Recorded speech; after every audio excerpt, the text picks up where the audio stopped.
What a cool character builder. That was amazing. It is hilariously late into the game, but hello, Shotgun Squirrel here, and welcome back to another episode of 1 Hour In. Today we're playing Torment, Tides of Numenera, and it is an RPG sort of top-down, or I think it's called isometric. That's what I quickly googled before the video started. Game looks very interesting, and yeah, it's on the Game Pass as all these games are. So looking forward to getting into this. Other than it being an RPG, and it makes me think of some of the other games we've played, which sort of had like D&D elements. So it'll be interesting to see if it is what I expect. But I had a quick Google to see how long the game is. Apparently it's estimated about 40 hours. So we won't be getting far into the game, shall we say. As always, I've got my 1 hour timer ready to go once the game gets started. Oh, I will be male. Oh, there you go. Right.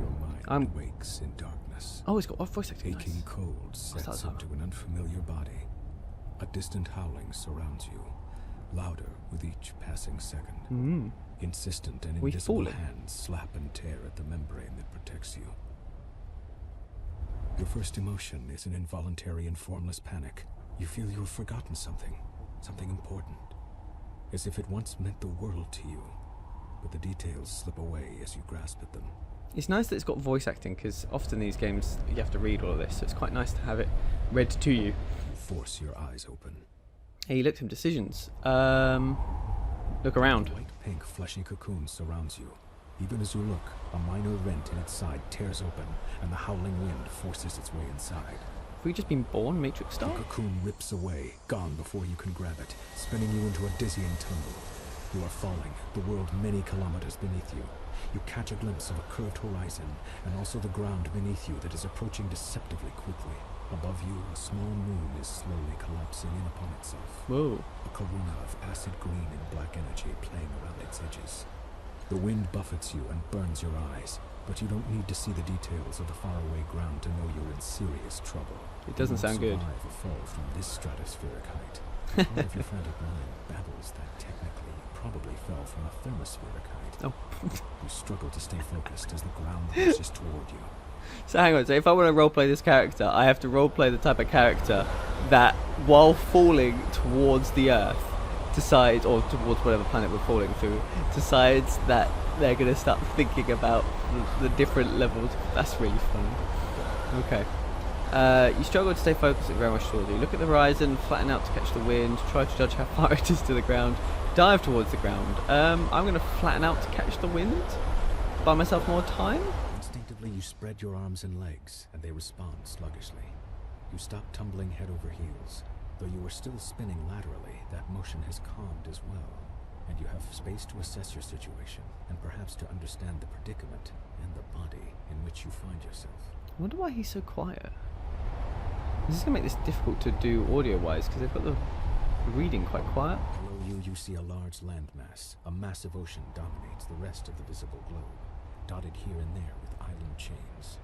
Small moons, unusual structures, and strange machines rush past you in glittering profusion as you plummet toward the ground. Ocean small moons. Interesting. Try to remember what happened. It's hazy. You were in a tall passageway. Its sides slipped. I genuinely feel like I'm playing D&D right now. Warm and moist, as if you were caught in the breath of a giant organism. You remember fleeing in fear and exhilaration, laughing through the terror. What was it that pursued you? Something ancient and cold, its coiling power the promise of oblivion. Its shadowed tendrils struck at you, and the walls where they landed were torn apart utterly, destroyed beyond any hope of repair. You leapt into a membranous cocoon and fell from the station, the moon, and then you were empty. But who were you? What was that creature? A word surfaces in your thoughts, and you seize it before it vanishes. Sorrow. The world fills your sight. You're about to hit.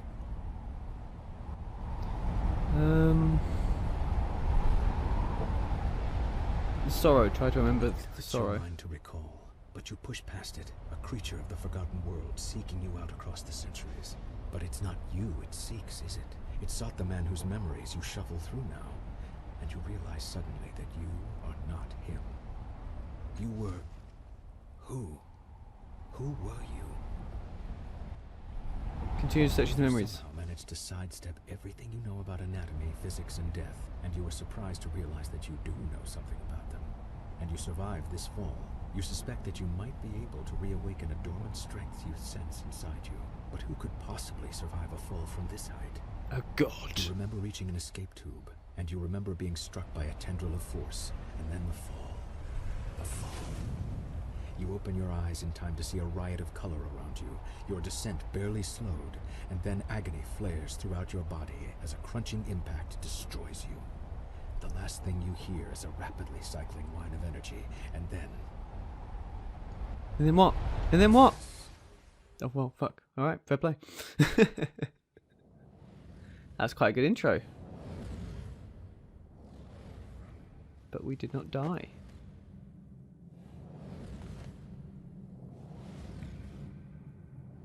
Although, this looks quite interesting. Let's interact.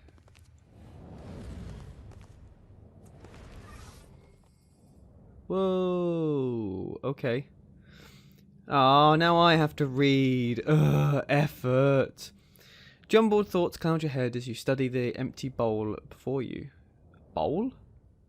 Oh yeah, I guess it's not very clear. It's a bit too dark. Drops of liquid fall from the ceiling, splashing on the ground next to the bowl. The light from every drop is reflected in the bowl's rounded hollow, as if it hungers for the light and needs to be filled. Yet the bowl remains dry. Another drop falls from the ceiling and splashes across the pile and is wasted. Carefully move the bowl beneath the liquid. You've encountered your first task. You have 3 stat pools, might, speed, and intellect, that you can spend to increase your chances of success. This is called using effort. Okay. To more easily move the bowl in front of you, the left stick to spend might for a higher level of effort. Don't worry if you fail this task in Torment. Failure often results in interesting outcomes. That's quite cool. Okay, so 85%. I think we should be aiming for about above 80. So I think that's a decent thing. Yeah, success. Oh shit! I didn't mean to. I clicked through that. It's slightly longer to load than I expected. Ooh. Drop by drop, the bowl fills ripples, spreading out a blurred outline of your reflection. A pale blue luminescence stretches into the corners of the room. A clear radiance spills across the segmented floor, washing away the nearest shadows and pouring into your mind, melting the ragged edges of your fragmented thoughts. You are not whole, not yet, but you have begun to heal from the damage done in your long fall. Alright, fair play. I seem to be falling for a very long time, but alright.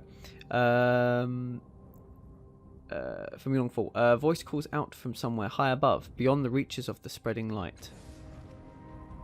Hello? Are you still alive down there? We're up here. Build a path to us. Oh. Okay. Can I move? I can. Can I interact with the white glue? Overturn the bowl. What does that do? When you touch it, you feel a strange tightness in your head, and soon discover that the bowl is far too heavy to move now. Even the attempt makes your arms ache and temples throb. Alright, I'll leave it alone. Whoa, what sort of abilities do I have? Hide. Hang on, wait, why is the first thing under hide say attack? Attempt to become hidden, plus 10% on attacks, cannot be directly targeted, removed by most actions such as attacks and esoteries. Line of sight and distance from enemy affects the difficulty. Defended by willpower, consumes movement. Right, okay, so that's the only ability we've got is hide, and we have no items. I don't know what that D-pad to the... Oh my god, okay. I'm not sure how I feel about the UI. It both seems dated, but also intentionally so, perhaps? Inventory, yeah, okay, cool. Whoa, there's so many things. The first is equipment. Oh my god, right, yep, okay, yep. Right, whoa. So we got Cypher Limit 2, so I guess that's like upgrades and stuff. Hey look, character sheet. That's funny. Alright. Oh, and it looks like, hang on, was that a party? Yeah, there's only us at the moment in our... Oh my god, look at all this stuff. Okay, I think I'm getting way ahead of myself. Let's get out of here and just do the tutorial, shall we? Oh, what's that? Oh, it said something. What? Metal waves roll over the floor below, sending vibrations through the soles of your boots. Alright then.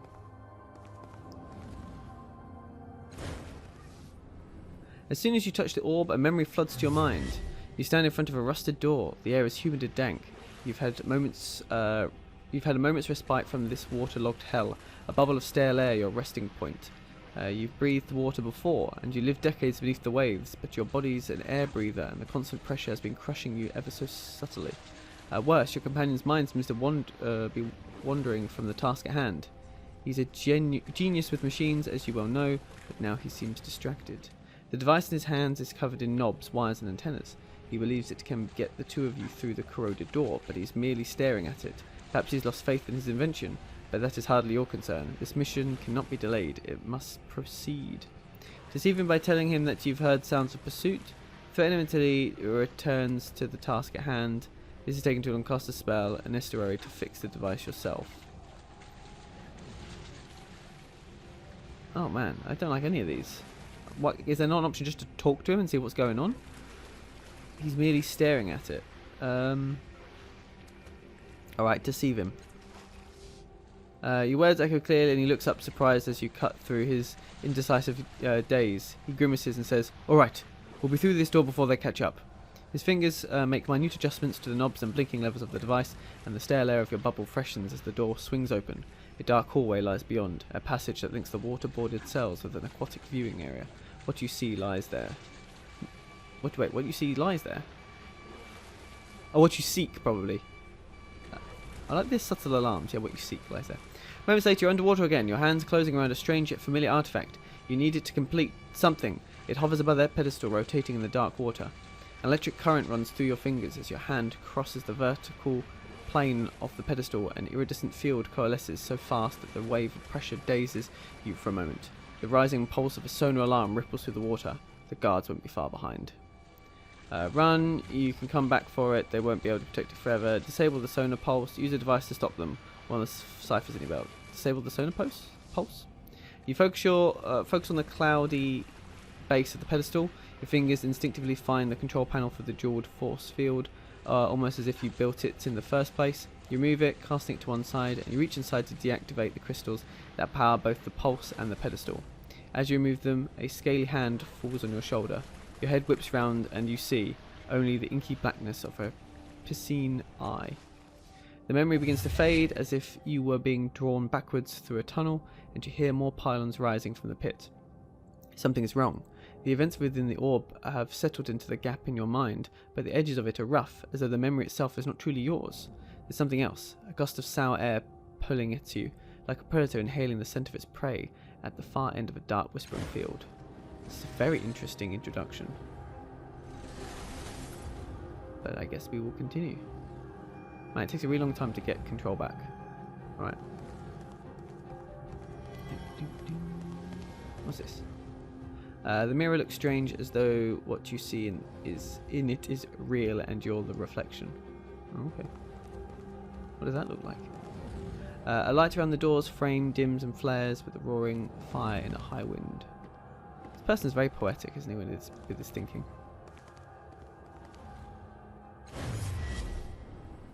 You stand beside a woman on a verdant crag.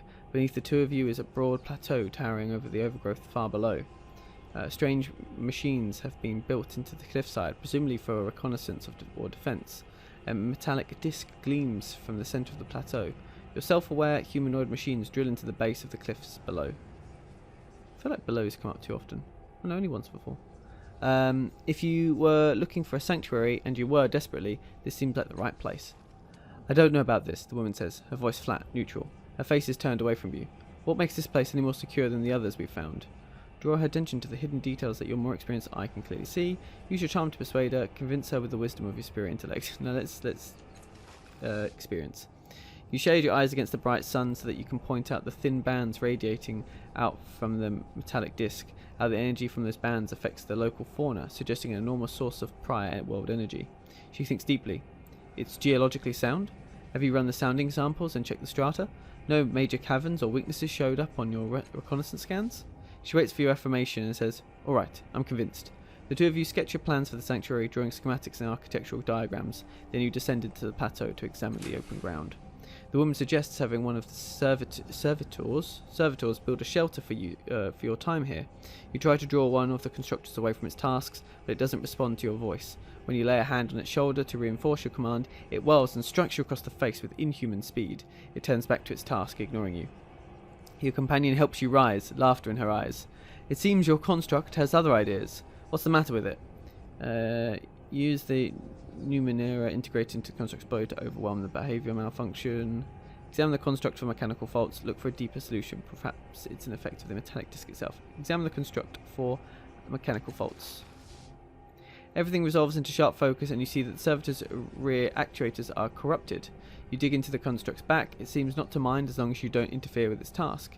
Deftly, you reset the actuators and see energy spark into disused portions of the construct's brain. The construct resumes its work, and this time it listens when you speak to it. Acknowledged. It obediently trundles to the site of your new shelter. The image freezes, then fades, and you feel the memory filling the gap in your mind, blocked by jagged block. Block by jagged block. Oh, like brick by brick. Okay. You stagger, clutching your head, reclaiming your memory's hurts. And once more, there's something else. Hairs lift one by one on the back of your neck. Something beyond this room can sense what you're doing, and it's hunting you. Okay, so I'm going to just quickly pause a second. Okay, maybe I can't mid-cutscene.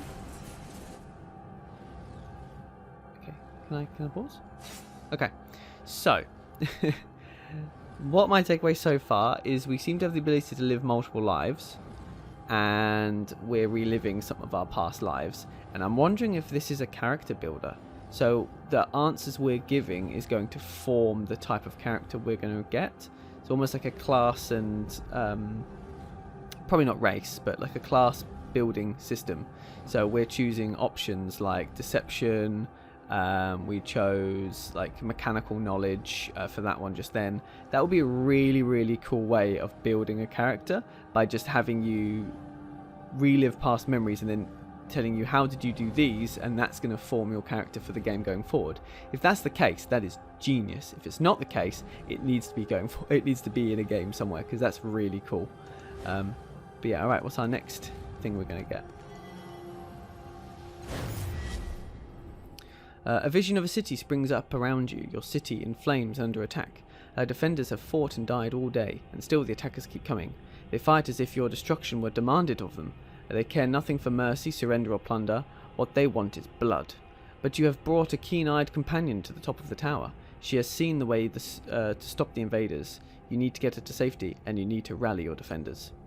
But even as you turn toward the door of the tower, two of the attackers descend from a hovering machine. You don't have time to strike at them before they land.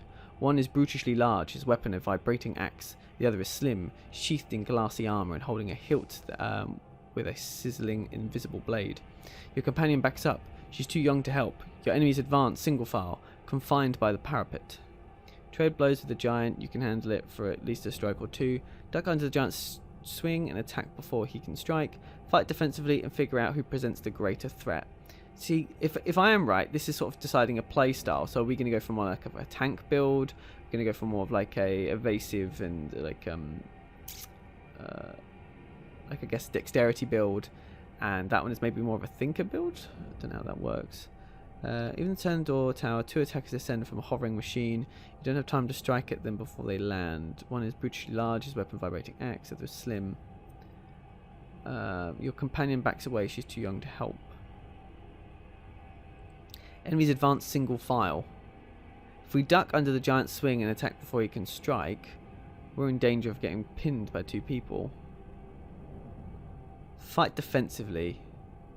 Because of the confined nature of this section, I would say fight defensively. The memory seems crystal clear. The giant is menacing, it's true, but the invisible blade of his companion is more worrisome still.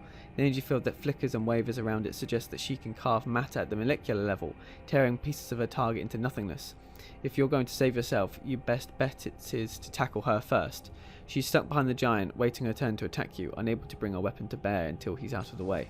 But it's clear that she expects him to handle you, and her eyes rove behind you, her focus on your ward. She's certainly not expecting you to dive between the giant's legs and come up inside her guard. She can't bring her blade to bear in time, and you drive your dagger under her chin. You catch her before her deadly blade drops onto you and spin around her. The weapon slashes into the giant and he topples bisected. What an awesome way of taking those two down. That's really cool.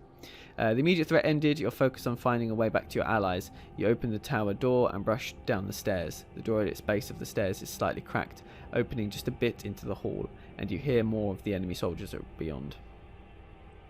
Hurl yourself against the door and knock them to the ground. Crack the door open to sneak past them. Charge through them, counting on your defences to protect you.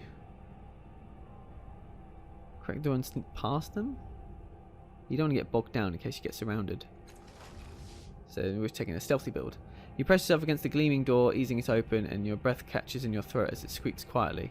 The sound like a bell in your memory. You pause, but the soldiers in the hall continue to talk. You push again, squeeze yourself through the narrow opening, and creep down the bloodstained hall. The memory begins to fade, and you find yourself back in your own body. Your temples throb with the racing force of your heartbeat, and the reclaimed memories blaze within you like a bonfire on a mountain peak, visible to every predator for kilometers around. A tremor rocks the floor beneath you, as though a massive fist has struck the room itself. Swaying you on your feet, you see frantic movement within the borders of the mirror at the edge of the room. Okay.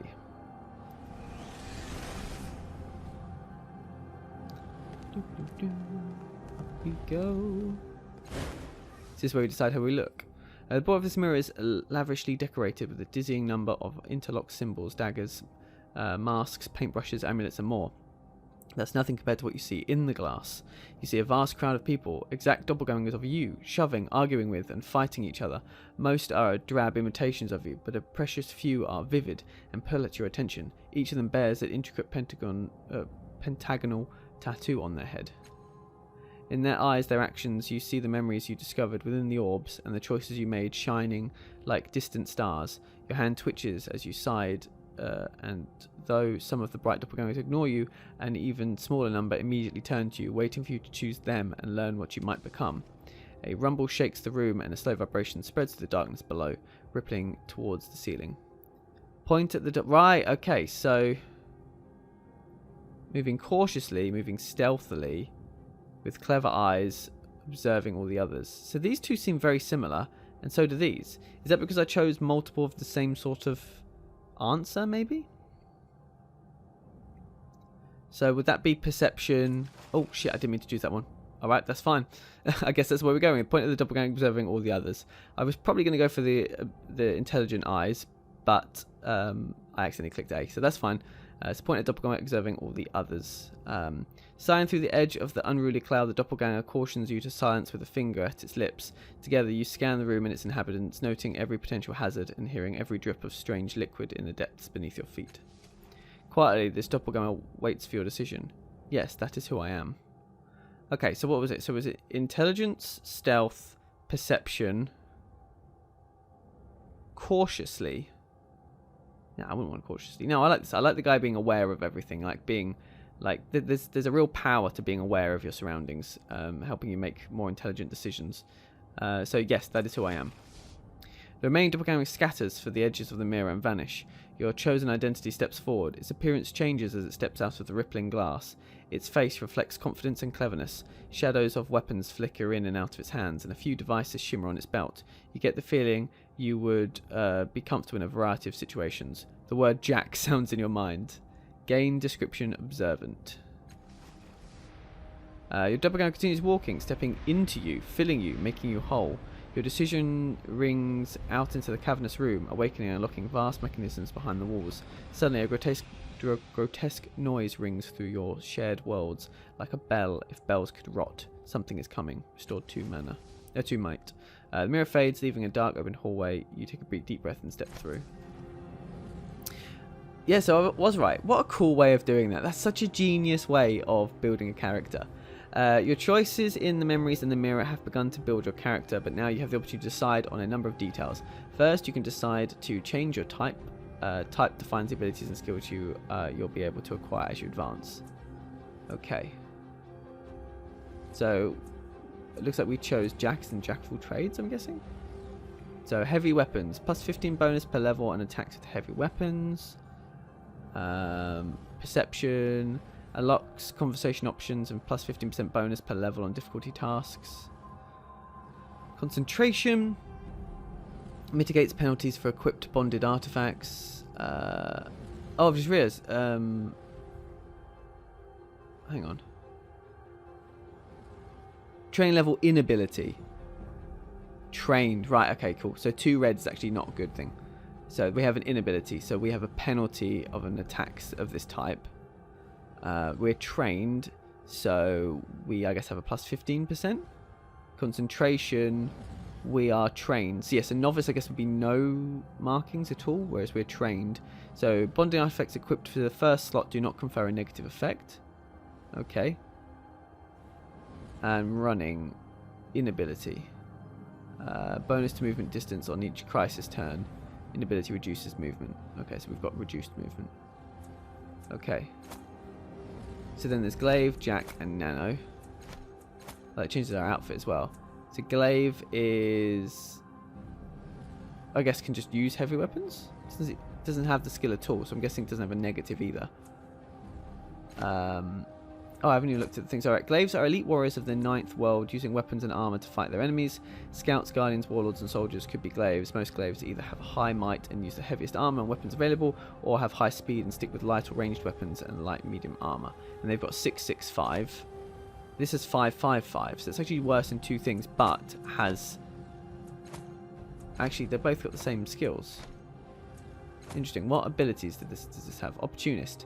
Ends turn immediately. Make a basic attack against the first enemy that moves within weapon range. Practiced in armor. Gain 3 speed, armor cost reduction. Well, there's a lot of things. Features. +1 might pool, +1 speed pool. 2 points distribute to any pool. 5 health at tier 1. 7 health at later tier. Can pick 1 weapon skill at each tier. Gains 1 ability each tier. Okay, so there's a lot of stuff. Very combat focused. Jack's got the flex skill. Choose 1 exploration, lore, or conversation skill, +1 training level in that skill while active. Okay, interesting. 4 points to distribute to any pool. Right, okay, so while they get 4 as well, this one gets 4, but you can choose exactly where they go. Plus the 3 health at tier 1, 6 at later tiers, so slightly reduced there. Gains 2 abilities at tier 1, gains 1 ability at each later tier, can pick 1 exploration skill at each tier. Okay. Jacks are intrepid explorers and adventurers. They are jacks of all trades, hence the name. Although the world has harkens back to fables involving a wily, resourceful hero who always seems to be named Jack, Jacks are their best when they combine weapons, armor, estuaries, ciphers, and a clever tongue. They are treasure hunters, grifters, scolds, rogues, and experts in a variety of fields. And then we have Nano. So Nano actually has a negative to medium weapons as well. So really can only use light stuff, but has really good concentration. What does that one give? So bonded artifacts equipped in both slots do not confer negative effects, so that's quite cool. And it's got a bonus to intellect straight out the gate. Nanos are sometimes called mages, wizards, sorcerers, or witches by the people of the 9th world. Whatever they're called, Nanos master the mysteries of the past to the degree that they seem to perform miracles using estuaries, spell-like invocations, and combine gestures, command words, and psychic disciplines. They tap into nano spirits, numerous particles that suffuse the land, to alter reality or learn things they couldn't otherwise know. And they get a concentration increase, a cipher limit increase, and an magic attack, and they get 2 to the intellect pool, 2 to put whatever they want, plus 5 health at a tier after first, and gains 2 abilities at each tier and can pick 1 lore skill. I'm definitely feeling Jack. That is the one that I was given anyway. Observant. Oh, I've just realised we get observant regardless. Maybe that's why we've got concentration and perception on all of them, is because we chose observant as our trait. That's really interesting. Okay, so we could have had like a stealth Jack or something. That's really cool. Okay, but I'm going for Jack. I think Jack makes the most sense. I like that it has that flexibility. Literally, in this case, flex skill. Right. How do I select Jack? I'm happy with Jack. Character creation. Stat pools are the resources used to apply effort to activate abilities. You can distribute points as you see fit. Glaves tend to favour might or speed, while Nanas favour intellect. Jack usually benefit from balanced set pools.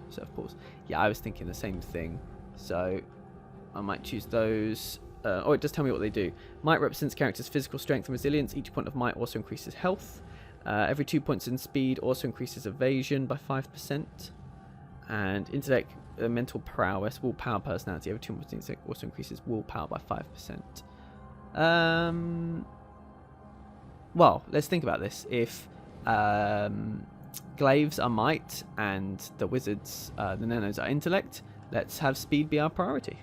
Cool. Character creation. Abilities unlocked by your type can be active actions such as attacks or spell like estuaries, or unique passive effects. I do love passives.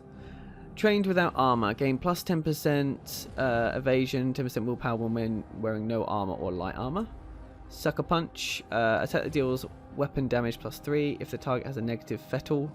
God, so much stuff in this game. We're halfway in and we haven't actually played the game yet. That's insane. Dazed for 1 round. Minus 15% willpower on attacks. Defended by evasion. Consumes thing. Practice in armor. Hedge magic.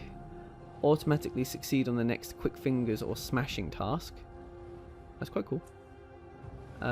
Choose a damage type and then make a weapon attack. Deal weapon damage of the chosen type along with bonus effects based on the type. That is huge. That is huge. That sounds like that's going to be very important. So I definitely would like to choose that. How many do I get to choose? 1 point remaining. I like that one because of the evasion and willpower. So I think I'm also going to take that as well. But that infused weapon is huge. So if we... Yeah, that's huge. And it's defended by evasion, which is good. What's this defended by? It's not. Okay, cool. That's just I guess that's just a passive, isn't it? Yeah, I like the idea of not wearing armor to keep my evasion up, I think. So yeah, that makes sense. Alright, let's continue. Exploration skill. Most skills increase your character's chance of success on specific kinds of action and tasks, but some give other passive bonuses. Each skill starts at the novice level and then can be increased to trained, specialized, granting greater bonuses at each level. Descriptors often leave some skills at the inability level, meaning they inflict penalties. When upgraded, these return to novice levels. Wow, there's so many things! Oh my god!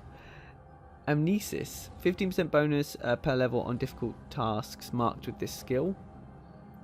Can access memories of previous consciousnesses. This skill represents your focus and acumen when attempting to recall those experiences. Okay. Cipher use, endurance, initiative, act earlier. That can be quite strong. Persuasion. Oh, I like the idea of persuasion. Stealth I also like. Deception. What does concentration do again? Oh yeah, that's the one that really helps with artifacts, bonded artifacts. Perception. What does... visual aura and even olfactory or allows this character to notice things others would miss. I mean, making that up to a plus 30%. No, I think I should be more... I think initiative. Getting that initial hit in can be really strong. Do I only have the one? Yeah, I only have the one. Okay, cool. Yeah, I'm happy with that. Okay. Weapon skill. Only Glaves receive training in weapon skills. Okay. Descriptor. Character creation. Although you choose your descriptor from among the many doppelgangers in the mirror, you now have a chance to view the specific bonuses and penalties it grants. You can also examine the effects of other descriptors and choose a new one if you wish. So we chose Observant, which is a +1 training in Perception, in Concentration, but we lose the running one. Oh my god, there's so many. So Cautious is the one we could have had. Perception, Stealth, in Initiative. We didn't have that one as an option. We didn't have that as an option either. So I'm not looking at these ones because we didn't have them as an option, I don't think. Graceful, Intelligent we had. +2 to the Intellect pool. +1 training level in Amnesius. Level and concentration skill. That's quite cool. But I kind of like... What was the observant bonus again?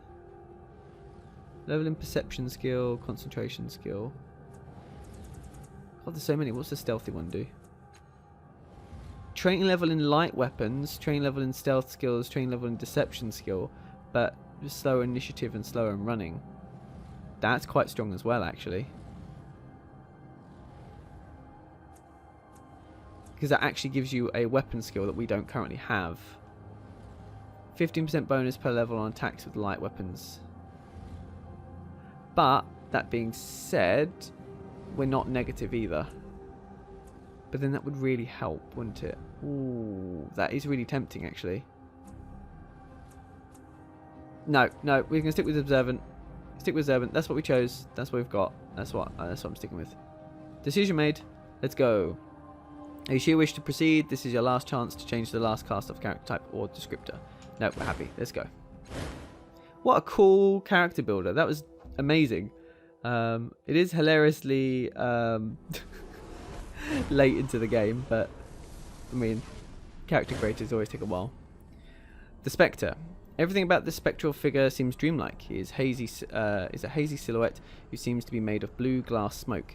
He wears stylish, well-cut clothes. His handsome bearded face seems hauntingly familiar, though you've never seen him before. He breathes a sigh of relief when he sees you. We weren't sure that would work. We poured our strength and channeled it through me to reach you, to wake you up. He glances at other figures here and frowns unhappily. It took more out of them than we thought. The other reflections, they're more like shadows now. Look, I'll bet you've got a lot of questions. This whole place is basically your mind. Your body is still out there in the real world, healing from that fall. You need to get out there and finish the process. He shrugs. It shouldn't be too hard.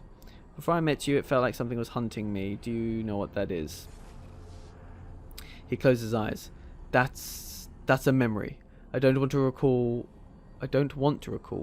Large, black, furious. It's our death. It's the sorrow. He closes his eyes. I hope it's lost interest in you. If it finds us, we're done for. You said to finish the process. What does that mean? After you wake up from this dream state and attune to the tides, you'll need to find something called a resonance chamber. Your body should have landed somewhere near it. Just climb inside that and everything will be fine. If you say so. I can't ask too many questions because I do want to actually get into the game. Who are those people you call reflections? If this plays in my mind, why don't I remember any of this? Who are you? How do you know all this? All that you're telling me? He throws up his hands in frustration. I'm just a part of you. I look at you and I know. This place was made for you, for us. And I remember pieces of the knowledge that come to me when you ask your questions. But that's all. Who are you? No, let's not ask that. That sounds stupid. What do you mean tune to the tides? Tides are like a force, like gravity or magnetism or something, except they respond to people's actions and perceptions. Your body, that is, your body in the real world, needs the tides to survive. It's not something you need to worry about. Your body will attune as it wakes up. What's a resonance chamber? I remember pieces about it, but not the whole. It's a crystal sarcophagus. I remember it having 5 mechanical arms around it and a metal ring set in the floor. I think we were aiming for it when we fell. When you open your eyes in the real world, it should be nearby. Who are those people? You call them reflections. If this is my place, why don't I remember any of this? It's your mind, a construct built to, I don't know, share thoughts, store your true self. Wait, you know how people say, in the first place? This is definitely the first place of your memory. Well, it was the first place for me anyway. You'd probably know better since it's yours. If you don't remember now, maybe it'll come to you later. So how do I get back to the real world? There's a portal down there. It'll take you back to your body. Just step through it and the whole tides thing should take care of itself. He crosses his arm. When you wake up, find the resonance chamber and activate it. Then we can, What in the hell is that?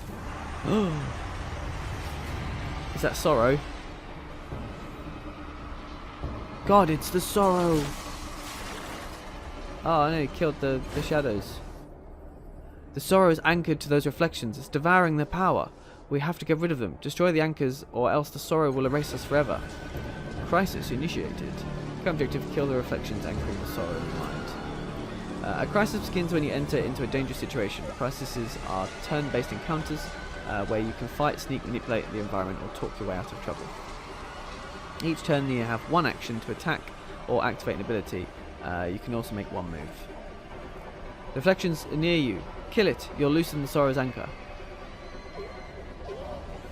Oh, so you want me to... Okay. Use left stick to move the reticle to the center of the screen, and A to move to the position or attack. Try selecting the highlighted character now. Reflection. Attack. Effort can be applied to attacks to increase your chance to hit. As with other tasks, each level of effort increases your chance by 20% at the cost of one in the stat pool. Unarmed attacks use speed, but other weapons and abilities may use might or intellect instead. Okay. So we always got to bring up to 85%. Confirm. Okay, so this time we killed the reflection. Shadow fragments? What in the... It's escaping! It's going to hide inside your mind! Now run! Get to the next one! You can sacrifice your action to for the turn to double move instead of attacking. The movement preview line of your position requires double move. So if I... How do I... Oh, I see. Okay, so it's out of range. Okay, so how do I move... Okay. Wow, you literally just can click anywhere. Okay, that's interesting. Another shadow fragment, and they get to move straight away, so I can't even stop them. Okay. Yes, attack. When you apply effort to an attack, it also increases the damage you deal. Different weapons' abilities gain different amounts of bonus damage from effort. Okay, so we definitely still want to do effort. Yeah, there we go. You've already used your action this turn, and you will need to wait until next turn to deal with another reflection. You can move somewhere and spend your remaining move, but you can press Y to end your turn early. Well, I might as well move. It's silly not to. Because then I've got movement next turn as well.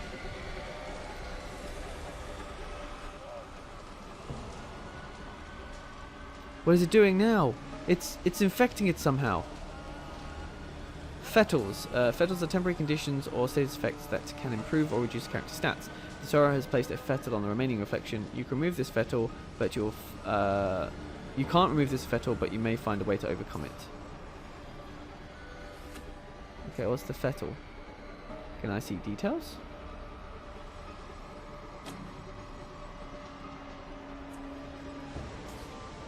I can't do any damage. Wait, why have I got a light weapon bonus?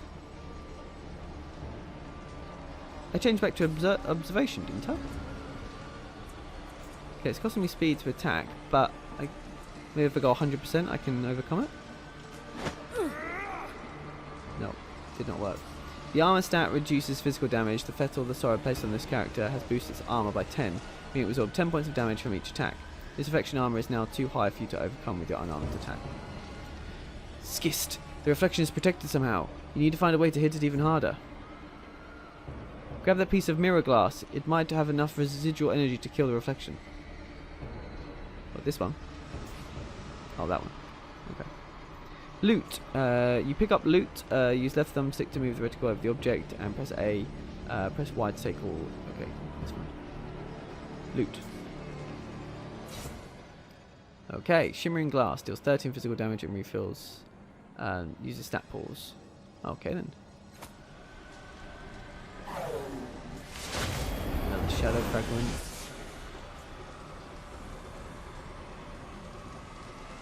Items. To activate an item, press right trigger. Items. Okay, that's fine. Right, item. Use item. And then attack.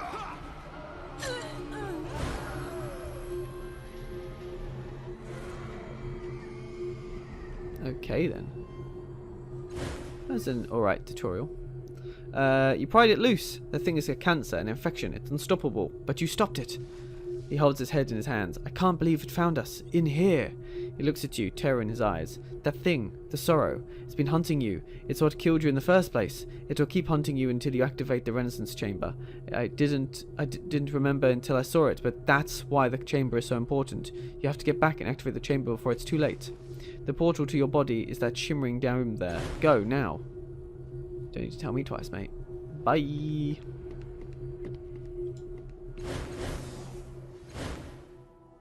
Alright, that's the thing, I'm guessing. Looks a bit broken, though. Where did he fall from? His body smashed to talc. It's a wonder he's still breathing. All I saw was the corona, not his origin point. But look, he's healing already. Spontaneous regeneration. It's called magic. Oh, you didn't say that last line. Alligern. Ugh, what was that? What did you do, Calistig? His tone has become accusatory, suspicious. You open your eyes. The first thing you notice is the man's kaleidoscope of tattoos writhing across his forearms. He wears a long dark coat belted at the waist, supplies filling the pockets. His boots are worn and stained with years of travel. You blame me? He emitted an internal psychological reaction in response to the fall, probably related to that fantastic healing process. Obviously, Alligern. Her voice rolls and hisses, and you can have to rub your eyes to be sure that you're not seeing double. Faint echoes of her actions trail from her, each nearly mimicking her, though some act and react to stimuli that you can't perceive. Her vivid hair and outrageous clothing remain constant through these shadows. Interesting. So like you see versions of her reacting and doing stuff. That's quite cool. Oh yes, it's obvious, Calistig. His voice is grim and clipped. Then he sees you looking at him. You're no ordinary mortal. We know that much. Start talking. His face is hard and set.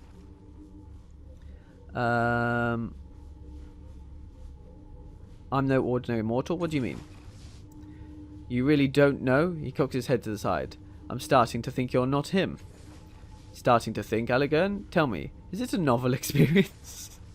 It's his face! I've never seen any other people rebuild themselves like that. Only the changing god could have healed so quickly. He sighs and rubs his face, trying to regain his composure. Maybe you could help me for a change. You know what this means to me? You're familiar with the word changing, Alligern. It implies inconsistency. Thus, the changing god may well have changed. Several versions of a shrug, and she addresses you. You'll have to forgive him. He believes you're someone he once knew, even though it's painfully obvious to anyone that you are newly born. Her most solid self-curtsies while offering a bow or spin. I and my sisters am Calistig. This is Alligern. We are explorers, knowledge seekers. That's how we came to be in this room. If I'm not mistaken, you are what we call a cast-off. The changing god created you, body and mind. You or sire used your body for a time, then abandoned it for reasons of his own. When his mind departed for a new experience, you were born in his cast-off shell. Alright, thanks for that, Jesus. Who is the changing god? Are there other cast-offs? You're saying I was born when the changing god left, but why am I not dead? Before I woke, I was in some kind of dreamlike labyrinth with a glowing spectre. If falling from the sky didn't kill me, is there anything that can? Before I woke, I was in some kind of dreamlike labyrinth with a glowing spectre. With how hard you hit the ground, I'm surprised that's all you saw. So you say I was born when the changing god left, but why am I not dead? I used a cipher to slow your fall further, but the damage still would have killed an ordinary person. But think about it. If you're the kind of person who can make your body into anything you want, what do you do? If you've constructed bodies for centuries, you want to make each one better than the last. You want to live forever. You're not going to let your life end by accident. No, you'll make strong bodies, fast, powerful, maybe throw in regeneration while you're at it. The changing god has always been vain. He rarely stays long in a shell that doesn't suit his self-image. She looks you up and down, and her smile suddenly unnerving. Perhaps the changing god fled because he didn't want to wear those scars of yours. If the changing god abandoned my body, where is he now? If he abandoned your body, then his consciousness fled to another. He eyes you keenly. Oh, do stop! The look she gives Alligern is equally piercing, amplified by the withering glares of her sisters. If there's one thing we know about the changing god, dear, it's that he always has a contingency. This child was born here. The object of your obsession will have been reborn somewhere else. How can you be sure this body is a cast-off? You mean aside from the miraculous reformation? For one thing, there's your tattoo. All cast-offs have one. Though this purpose is beyond me. And then, of course, there's your delicious naivety. He could be faking it. You don't live hundreds of years without learning to lie convincingly. Oh, she sighs out expiration, then says to you, what do you think? Are you newborn child, or are you a powerful immortal whom death has robbed of his memories? Alligern crosses his arms and growls. Fine. What do you think? I survived that fall and have skills and powers I don't recall learning. What if I am the changing god? There's so much I don't know or remember. I think I must be a cast-off. You obviously knew the changing god, Alligern. What do you think I am? Honestly, I don't know. There's so much I don't know or remember. I think I must be a cast-off. He's non-committal, but it's clear that he doesn't believe you. Do you not remember sparking the endless battle? Do you not remember leading Sarga's cliffs against the Tabahat when they came to slaughter us centuries ago? His voice trembles a little, but he retains an iron control over his face. Do you truly not remember me?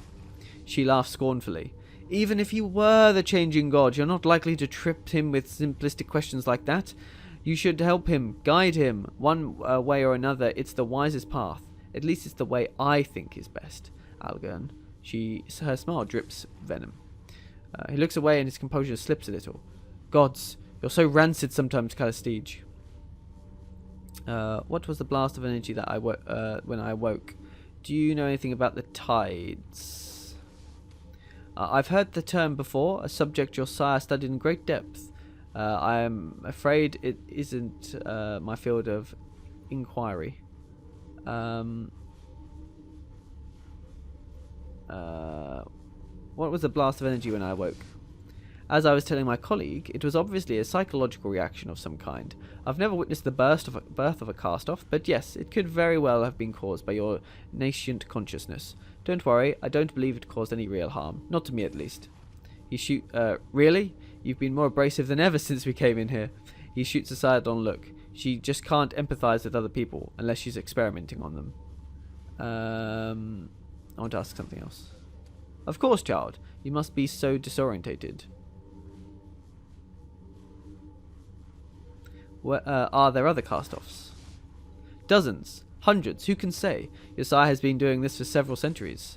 Though, if all of them were born the way you claim to have been, it's a wonder any of them survive.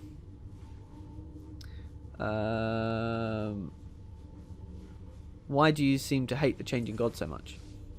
The ghost of a smile touches his mouth, as if he's privy to a joke, but it doesn't reach his hard eyes. He's lived longer than anyone in the Ninth World. He's been much of a philanthropist in all that time. He's helped some people, sure, but he's also been his own self-interest.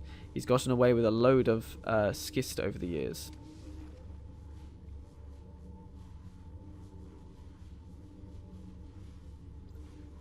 I just want to get to the game, to be honest. Where are we? What is this place? A sanctum of your sire's. The common belief is he has several such places around the Ninth World, possibly other worlds as well. We were only just able to gain entry to this one because of your grand entrance.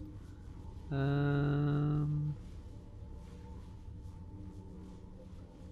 is the changing god, I guess? Ha! That's something coming from you. She gives him a sidelong glance. The changing god is your sire, dear. He discovered a path of immortality long ago, a means to transfer his self to a new body of his own creation. I don't think he knew, however, that when he abandoned one body, another mind was birthed to fill the void. Oh, he knew all right. He eyes you up and down coldly. The only thing the changing god cares about is himself. He doesn't give a single thought for those he leaves behind. Oh, I don't want to ask that last question, but it seems to be the only I have to ask all the questions. An excellent question. Having seen your regenerative abilities in action, I suggest they are primarily physical, a regrowth. If that's the case, you'd be unable to survive most varieties of psychic or molecular decomposition, disintegration, conflagration, and so forth. Degenerative diseases could pose a problem, and I know of several entities capable of psychic destruction. As she speaks, a vision flashes into your mind. It's not yours, exactly. Somehow you know it's a memory of the changing gods. You are in a dark room, lit by a myriad of blinking lights and holograms from the many machines surrounding you.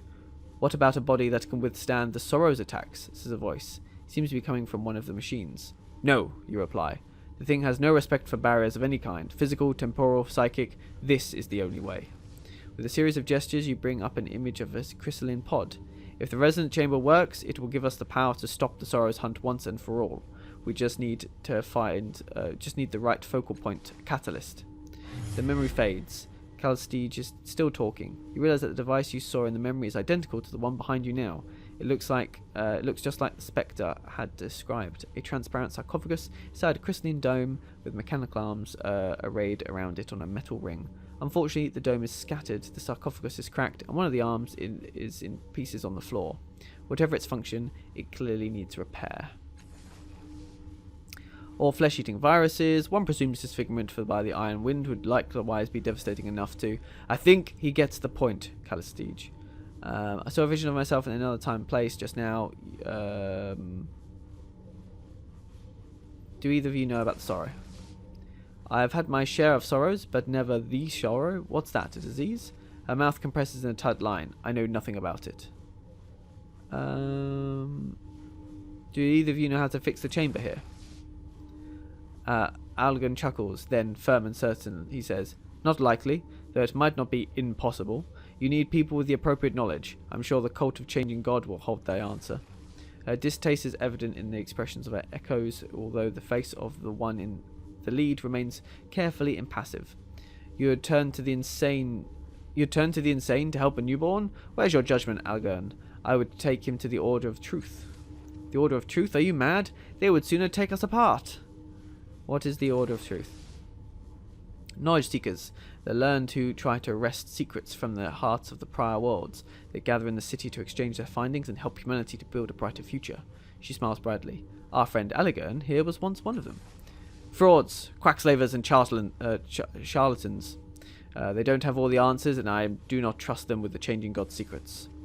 You're just angry they couldn't help you with yours. Her echoes tinkle laughter. But I am being too cruel, dear Algern.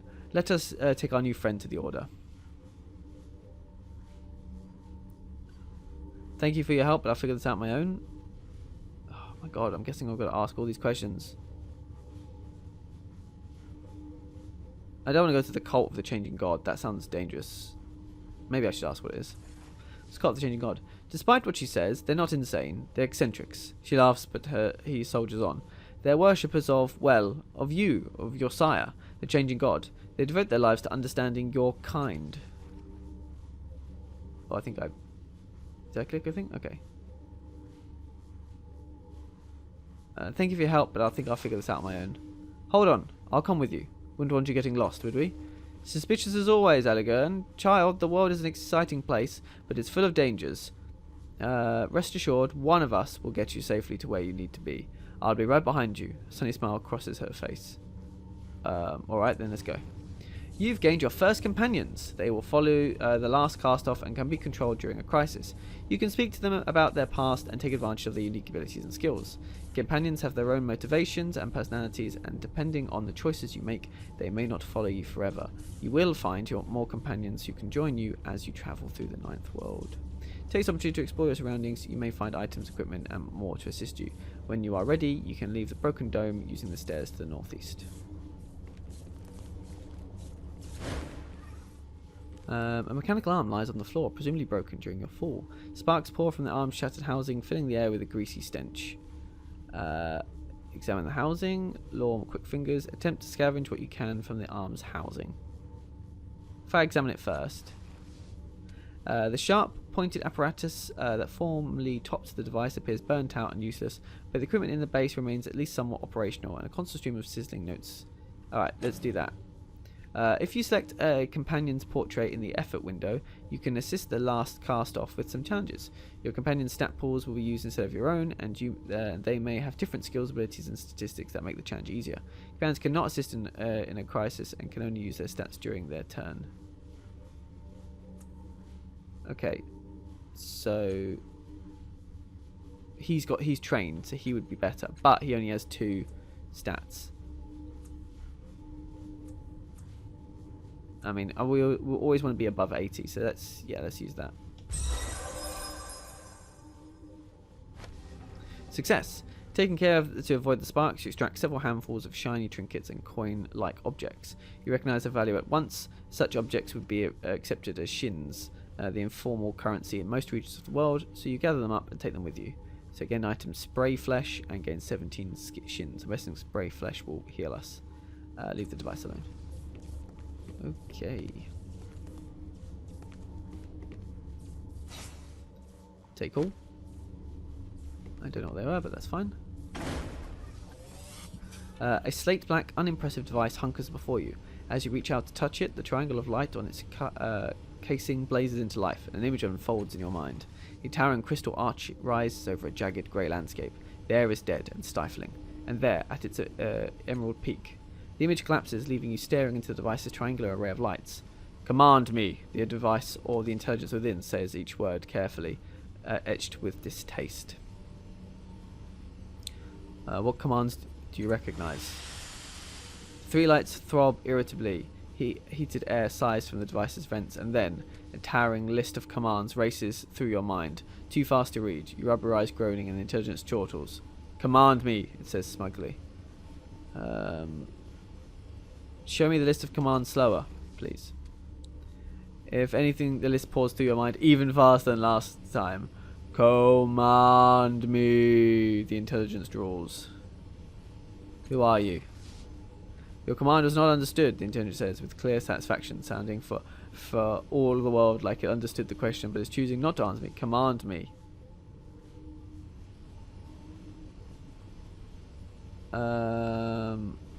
Examine the outside of the device. An ignorant hum rises from the engines as you examine its ancient casing. Nothing looks out of the ordinary. You step back and the hum fades. Show me that arch again. The device triangle of lights throb in time on the gravity engines within its casing, and the mental image unfolds once more. You see a huge crystalline arch on a jagged field. The arch is divided into rectangular cells, all of which are numbered, and they all appear to be transparent and empty, except at the arch's pinnacle, one cell is lit in a brilliant pulsating emerald. The number 0 is printed on it. Amnesis, try to remember more details about the strange place. Okay, no one else can do that. That makes sense. Well, it's 80, so that's what we're going off of. Failure.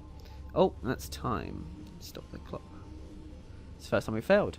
You can scan the arch, the landscape, and for a moment you almost grasp the memory and hear a dry voice speaking a command. But the buzzing hum of the intelligent engines proves too distracting. The memory's gone. You'll have to pry the memory from the device's grasp some other way. Examine the jagged wasteland.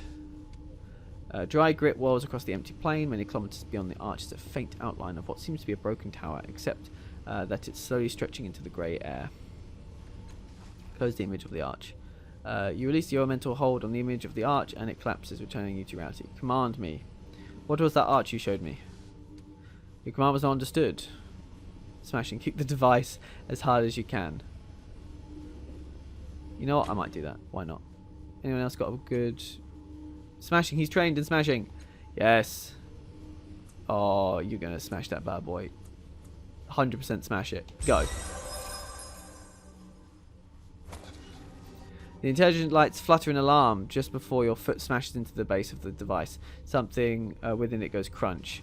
Cell gating damaged, it gasps. The trio of lights focus on you with blinding intensity. All prisoners lost. Shuttering Lugumvo. A hatch springs open near the dent left by your foot, and the lights flicker off as you claim a hissing component from the device's smoking interior. Gained item view shard. What the frick is a view shard? The shard of glass displays an image of 3 strangely garbed children in a field. A sequence of them playing a simple ball game repeats itself. By repeating viewings, you notice a small child standing further away in the field. This 4th child is looking directly at you, her large eyes brim with fear. What the fuck? Algen, you planning on breaking every machine in here? Yeah, I don't think that was so good. Right, I'm going to pause it. Wow, okay, so that was Torment, Tides of the Numenera, Numenera, and we didn't really get much into the game, did we? To be fair, that was not too surprising considering the type of game it is. I'm really intrigued, genuinely really intrigued to see where this goes. I love the different abilities and how often they look like they're all going to be used. I mean, what if we had smashing, the memory one, amnesius, or whatever it's called. I think the dialogue's quite well written. Seems pretty good at the moment. I like the mystery element of it. The idea that we're just, I guess an altar for the changing god, but an altar that gets its own body, which is quite interesting. I like how the allies work, how their abilities can help you. Be interesting to see what their combat options are. I found combat a little bit... So I guess the one big thing I'd say is the UI is pretty bad. I thought it was like maybe a style choice, but having got into it a bit, it's a bit clunky. Like selecting things and having your character move over to them and stuff, and not having a grid in combat is an interesting idea, but it also makes it feel a bit less polished almost. Like I guess on a computer it would make a lot of sense because you can mouse over and be a lot more direct, but on controller it's just a little bit fiddly to have to like mouse over near an object but not too near, and the fact that what if you misclick and now you've used your movement to get a certain distance but not enough. Like I don't know. I found the combat a little bit weird. And like I said, the UIs are also weird to like interact with stuff. But the dialogue, the menu options, the main focus of the game, the D&D aspect of it is really, really strong. And hopefully with more, you know, weapons, abilities and stuff going forward, combat might also be more interesting. But yeah, obviously, I haven't really got into the game at all. If this is 1 hour in to the menus, I guess. And what was the one thing actually that we've not actually got any of? This, yeah. So at the moment we have no weapon, so we are just pure unarmed, which is interesting. And oh, we can see what these are: hardened Nano who fights with his demons, and cunning Nano who pierces reality. So they're both magic users, which is quite interesting, and they both have weapons, so a mace and a buzzer. So that's quite interesting, and they've got lots of powers and stuff. Oh, I can read descriptions of them as well. The art's really nice. I think the art's really cool. And the concept of the cast-off is really cool as well. Like, there's some really strong stuff here that I think is, you know, very, very intrigued with this. Oh, that's not me. I was really confused. I was like, I don't look like that. What did we get in our backpack? So we got Sprayfish, heals 8 points. Heals 3 points of intellect. Heals 3 points of speed. And then this weird view shard oddity, which is interesting. And then we got some ciphers on the right there that we've not collected yet. I don't know. I'm really intrigued. I kind of want to play more of this. Yeah, I do. I think it's really interesting, but I think it's very heavy. It's going to be very heavy RPG. Not just fun and games. This is going to be almost like a job, I think, in some levels. No, I'm really, really pleased with that. I like how the point spending system works.